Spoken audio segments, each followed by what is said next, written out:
ஓசூரில் உதயநிதி ஸ்டாலின் பிறந்தநாள் விழாவினை முன்னிட்டு மாநகர விளையாட்டு மேம்பாட்டு அணிகளின் சார்பில் பிரசித்தி பெற்ற சந்திரசூடேஸ்வரர் ஆலயத்தில் நேற்று சமந்தி போஜன நிகழ்ச்சி நடைபெற்றது.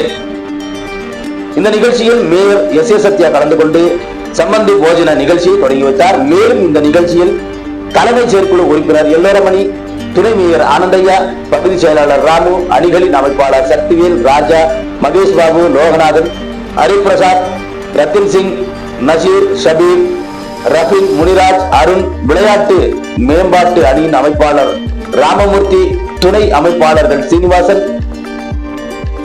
மாரி, மகேஷ், சங்கர், ரமேஷ் பாபு, வெங்கடேஷ், கௌதம் ஆகியோர் கலந்து கொண்டு இந்த சமபந்தி போஜனம் நிகழ்ச்சியில் சுமார் 500க்கும் மேற்பட்ட பொதுமக்கள் கலந்து கொண்டு உணவு அருந்தினார்கள் என்பது குறிப்பிடத்தக்கது. எதிர்நீச்சல் செய்திகளுக்காக செய்தியாளர் செல்வமுடன் ராமச்சந்திரன்.